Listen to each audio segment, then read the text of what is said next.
ാണ് വരുന്നത്.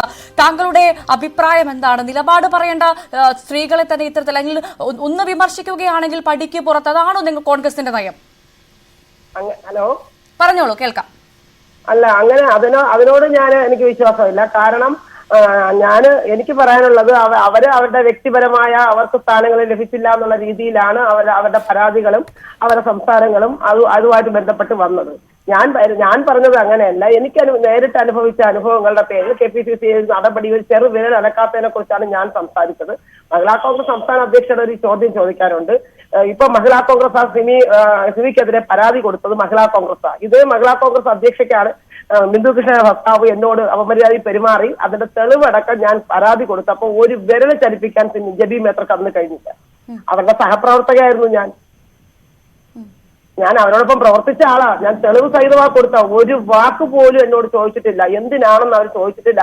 അത് വിട്ടേക്ക് അത് ഇപ്പൊ പറയേണ്ട, അതിന് കളഞ്ഞേക്കൂ എന്നാണ് ശ്രീമതി ജബി മേത്തർ എന്നോട് പ്രതികരിച്ചത്.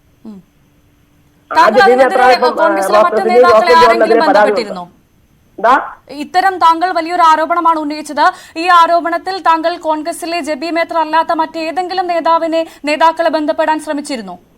ഞാൻ ആർക്കെതിരെയും ഞാനൊരു ആരോപണം ഉന്നയിച്ചിട്ടില്ലായിരുന്നു. എനിക്കിങ്ങനെ ഒരു അവസ്ഥ ഇതിനു മുമ്പ് ഞാൻ എനിക്ക് നേരിട്ട പല പരാതികൾ തെളിവ് സഹിതം വളരെ ഇതായിട്ട് ഞാൻ KPCCക്കും DCCക്കും പരാതി കൊടുത്തിരുന്നു.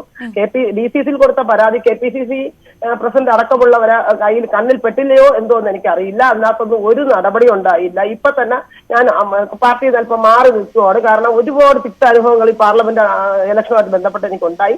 ഞാൻ ആരോട് പരാതിയും പറഞ്ഞിട്ടില്ല, പ്രതികരണവും. ഞാനൊരു സ്ഥാനമോഹിയല്ല. ഒരു നേതാക്കളുടെ തിണ്ടയിൽ സ്ഥാനം ചോദിച്ചു പോയിട്ടില്ല. ഒരാളെ ദ്രോഹിക്കുന്നതിന്റെ അപ്പുറത്തേക്ക് ഒരു നേതാവ് തന്നെ ദ്രോഹിച്ചപ്പോൾ ഞാൻ ചുരുക്കി പറഞ്ഞാൽ എന്നെ ഒരു ഡ്രഗ്സ് കേസിലെ പ്രതി വരെ ആക്കിയ ഈ പറഞ്ഞ ശ്രീ ആനാട് ജയൻ. ഇനി അതിനേക്കാൾ അപ്പുറത്തേക്ക് അതായത് ആനാട് മണ്ഡലം കൺവെൻഷൻ നടക്കുന്ന സമയത്ത് അതിനകത്ത് വെച്ചിട്ട് ശ്രീ ആനാട് ജയൻ മദ്യപിച്ച് വന്നിട്ട് വളരെ ബഹളം ഉണ്ടാക്കിയിട്ട് എന്നെ പ്രോസിക്യൂട്ട് പച്ച മലയാളത്തിൽ വിളിച്ചു. ഇത്രയും കൺവെൻഷനിൽ നിന്ന ആളുകളുടെ മുമ്പേല് അതിന്റെ തെളിവ് സഹിതം ഞാൻ പരാതി കൊണ്ട് കൊടുത്തപ്പോൾ എന്നോട് ആദ്യം പറഞ്ഞു ഇപ്പൊ നടപടി എടുക്കും, നാളെ നടപടി എടുക്കും എന്നൊക്കെ പറഞ്ഞത് മുല്ലപ്പള്ളി സാർ എന്നെ വിളിച്ചിട്ട് എന്നോട് പറഞ്ഞു ഞാൻ അവനെ നിന്റെ മുമ്പേ വെച്ച് കവാലത്തിലടിക്കാം, നീ മാപ്പ് കൊടുക്കാൻ. എത്ര മാപ്പാ ഞാൻ ഈ പാർട്ടി കൊടുക്കേണ്ടത്? എത്ര മാപ്പ് ഞാൻ കൊടുക്കും? താങ്കൾ പോലീസ് കേസുമായി പോയില്ല അല്ലേ? ഞാൻ പോലീസ് കേസ് അന്ന് ശ്രീ മുല്ലപ്പള്ളി എന്നോട് പറഞ്ഞു പോലീസ് കേസ് പോലും ഞാൻ പിന്തുടരൊപ്പം ഉണ്ട്, ഞാൻ അതിനകത്ത് നടപടി എടുക്കുമെന്ന് പറഞ്ഞു. അത് വിട്ടു. അതിനു മുമ്പേ ഞാൻ ഒരു സ്ഥലത്ത് ഒരു പാർട്ടി പരിപാടിയായിട്ട് ബന്ധപ്പെട്ട് നിൽക്കുമ്പോൾ ശ്രീ ആനാട് ജയൻ എന്നോട് ഒരു വൃത്തികെട്ട വേല കാണിച്ചു. ഞാൻ ആ സ്പോട്ടിൽ പ്രതികരിച്ചു. ഞാൻ അതാണ് പ്രിയ അവരവർക്ക് അവരവരെ പ്രൊട്ടക്ട് ചെയ്യാൻ കഴിയുമെന്നൊരു വിശ്വാസമുള്ളവരെ പൊതുരംഗത്തും ഇതുപോലെ സ്ഥലങ്ങളിൽ ഇറങ്ങി നിൽക്കാവൂ, അല്ലാത്തവരെ ഇറങ്ങി നിൽക്കരുത്. ഞാൻ അപ്പൊ തന്നെ അയാൾക്ക് അതിന് അടി കൊടുക്കുകയും ചെയ്ത് ഞാൻ അതിനും പരാതി കൊടുത്തു. അന്ന് ശ്രീ നെയ്യാറ്റിൻകര സ്ഥലമായിരുന്നു അന്ന് DCC പ്രസിഡന്റ്. അന്ന് അദ്ദേഹം പറഞ്ഞു അങ്ങനെയില്ല ഇങ്ങനെയല്ല, വിട്ടുകളാണ്, നിന്റെ ഹസ്ബൻഡിന്റെ ഫ്രണ്ട് അല്ലേ, അങ്ങനെയാണ് ഇങ്ങനെയാണെന്ന് കുറെ കാര്യങ്ങൾ പറഞ്ഞു. അന്നും ഒരു നടപടി എടുത്തില്ല.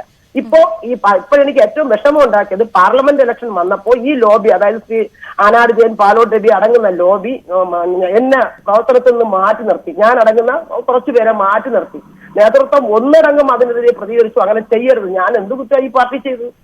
അതിനെതിരെയാണ് ഞാൻ പ്രതികരിച്ചത്. അതായത് പ്രതികരിക്കുന്ന സ്ത്രീകൾ മിണ്ടാതെ വായടക്കി മൂലക്കിരിക്കണം, അതാണോ?